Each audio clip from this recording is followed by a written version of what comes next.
ውዳሴሃ ለእግዝእትነ ማርያም ድንግል ወላዲተ አምላክ ዘኢትነበብ በዕለተ ሰሉስ ሰኑይ ብሎ ነበርና ሰሉስ አለ። የፍጥረት ሁለተኛ የምስጋና ሶስተኛ ቀን ሲል ነው። በዚህ ዕለት እመቤታችን ትመጣለች። አስቀድሞ የብርሃን ድንኳን ይተከላል፣ የብርሃን ድባብ ይዘረጋል፣ የብርሃን ምንጣፍ ይነጠፋል። ከዛ ላይ ሆና ሰላም ለከ ኦ ፍቁሬ ኤፍሬም ፍቅረ ወልደ ትለዋለች። እሱም ታጥቆ እጅ ነስቶ ይቆማል። ውድ ሰኒ ትለዋለች። ክርክር በዕለተ ሰኑይ ተፈጽሟልና ባርክኒ ይላታል። በረከተ ወልደ ወአቡሁ ወመንፈስ ቅዱስ ይደር በላዕሌከ ትለዋለች። እሱም ተባርኮ ምስጋናዋን ይጀምራል። ውዳሴ ዘሰሉስ ውዳሴ በሰሉስ ውዳሴ ለእግዝእትነ ማርያም ድንግል ወላዲተ አምላክ ዘይትነበብ በዕለተ ሰሉስ ቢል አንድ ነው፣ ቃለ ጸሐፊ ነው። እርሱ ግን ነገሩን አክሊለ ምክህነ ብሎ ያመጣዋል። በዕለተ ሰሉስ አለ። በዕለተ ሰሉስ የሚነበብ የሚጸለይ የሚተረጎም የእመቤታችን ምስጋና ይህ ነው። በዕለተ ሰሉስ አለ። በዕለተ ሰሉስ የሚነበብ የሚተረጎም የሚጸለይ የእመቤታችን ምስጋና ይህ ነው። አክሊለ ምክህነ አክሊል የወዲያኛው ምክ የወዲኛው ክብር ወቀዳሚተ መድኃኒትነ ቀዳሚት የወዲያኛው መድኃኒት የወዲኛው ክብር ወመሰረተ ንጽህነ መሰረት የወዲያኛው ንጽ የወዲኛው ክብር ኮነ በማርያም ድንግልን ተወለደት ለነ ዘእግዚአብሔር ቃለ እኛን ለማዳን ሰው የሆነ የአብ አካላዊ ቃልን በወለደችልን በድንግል ማርያም ሆነልን ተደረገልን። ድንግል ማርያም ናት። አንድም አክሊለ ምክህነ በዚህ ዕለት ከነገስታት ዳዊትን ከመሳፍንት ኢያሱን ከደናግል ኤልያስን አስከትላ መጥታ ነበረና ባየው እየመሰለ ያመሰግናታል። ዳዊት ምንም ስርወ መንግስት ስትባል የዘውዳችን መገኛ የዘውዳችን አስገኝ የዘውዳችን መጀመሪያ መሆን አልተቻለህም። ወቀዳሚተ መድኃኒትነ ኢያሱ ምንም መድኃኒት ትባል የንጽህናችን መገኛ ምንም መድኃኒት ትባል የድነታችን መገኛ የድነታችን አስገኝ የድነታችን መጀመሪያ መሆን አልተቻለህም። ወመሰረተ ንጽህነ ኤልያስ ምንም ንጹህ ድንግል ብትባል የንጽህናችን መገኛ የንጽህናችን አስገኝ የንጽህናችን መጀመሪያ መሆን አልተቻለህም።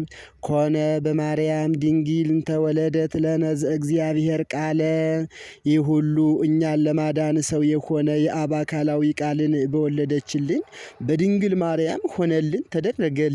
ድንግል ማርያም ናት የዚህ ሁሉ መገኛ ድንግል ማርያም ናት። አንድም አክሊለ ምክህነ አክሊሎሙ ለሰማዕት የሚባል ጌታ ወቀዳሚተ መድኃኒትነ ጥንተ ሕይወቶሙ የሚባል ጌታ ወመሰረተ ንጽህነ ይጸውር ድደ ወይነብር ጠፈር አሃዚ ዓለም ብዕራሁ ኩሉ እሁስ ውስተ እዴሁ የሚባል ጌታ ኮነ በማርያም ድንግል እንተወለደት ለነ ዘእግዚአብሔር ቃለ ዘኮነ ሰብአ በእንተ መድኃኒትነ ከድንግል ማርያም ተወለደልን። ከትናንት ዛሬ ስሟን ቢለምዳት ማርያም ብሎ ስሟን ጠራት። በእንግዳ ልማድ ዕለቱን እየመጣ እንግዳ እንደሆነ በስሙ አይጠሩትም። ከዋለ ካደረ በኋላ ወንድሜ ስምህ ማን ይባላል? እስኪ ስምህን ንገረን ብለው ስሙን ጠይቀው በስሙ እንደሚጠሩት አንድም ማርያም ማለት ጸጋ ወሀብት ማለት ነው። ለጊዜው ለእናት አባቷ ጸጋ ወሀብቱና ተሰጥታለችና ፍጻሜው ግን በንጽሐ ስጋ በንጽሐ ነፍስ በንጽሐ ልቡና ፍጽምት ናትና አንድም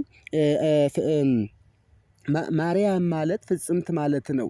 በንጽሐ ስጋ በንጽሐ ነፍስ ፍጽምት ናትና አንድም ማርያም ማለት ልዕልት ማለት ነው። ራማ አንድም ማርያም ማለት ተፈሲሂ ቤተ ይሁዳ ወታሲ ቤተ እስራኤል ማለት ነው። የደስታ ሁሉ መፍሰሻ ናትና አንድም ማርያም ማለት ተላቂተ እግዚአብሔር ወሰን ማለት ነው። የሰውን ጸሎት ወደ እግዚአብሔር የእግዚአብሔርን ምሕረት ቸርነት ወደ ሰው ታመጣለችና አንድም ማርያም ማለት ማይበረ ምእመናን ወመሃይምናን ማለት ነው።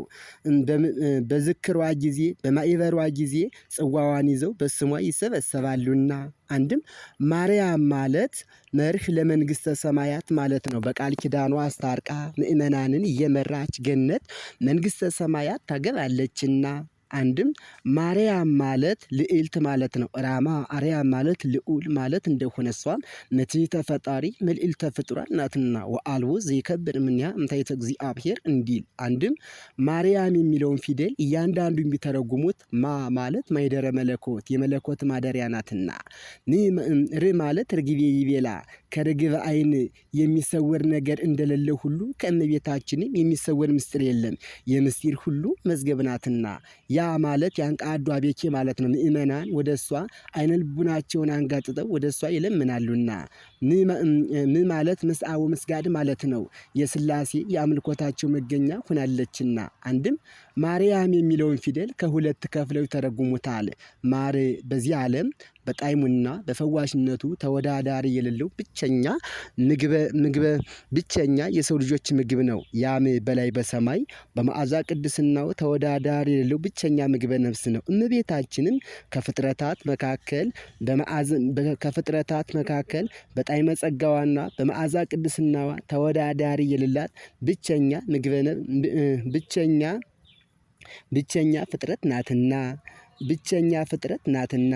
አንድም ማርያም ማለት እመብሁዳን ማለት ነው። አብርሃም ማለት አብኡዳን ማለት እንደሆነ ይህንንስ ዘበዕብራይስጥ ልሳን ይለዋል። ማርያም ማለት እመብዙኃን ማለት ነው። አብርሃም ማለት አበብዙኃን ማለት እንደሆነ እምድኅረ ኮነ ሰብአ ጥዩቀ አምላክ ፍጹም ውእቱ በጎላ በተረዳ ሰውም ቢሆን ፍጹም የባህሪ አምላክ ነው። ሀራት ጥቃት ተለውጦ ሰው ሆነ ብለዋልና መንክር ኃይለ ወሊዶታ ዘኢይትነገር ወበእንተዝ ወለደቶ እንዘ ድንግል ይእቲ የባህሪ አምላክ ስለሆነ ማኅተመ ድንግልናዋ ሳይለወጥ ወለደችው። መንክር ኃይለ ወሊዶታ ዘኢይትነገር የማይመረመር የመውለዷ ስራ መንክር እጹብ ድንቅ ነው። አንድም መንክር ኃይለ ወሊዶታ ይላል። የመውለዷ ስራ ምን ይረቅ ምን ይጠልቅ እንደምን ያለ ነው። ወዘኢይትነገር አይነገርም። ሰአሊ ለነ ቅድስት በማይመረመር ግብር ከወለድሽው ልጅ ጽንዕት በድንግልና ስርጉት በቅድስና እመቤታችን ጸጋውን ክብሩ እንዳይነሳ ለምኝልን። አይምሮውን ጥበቡን በልቡናችን ሳይብን አሳድሪልን።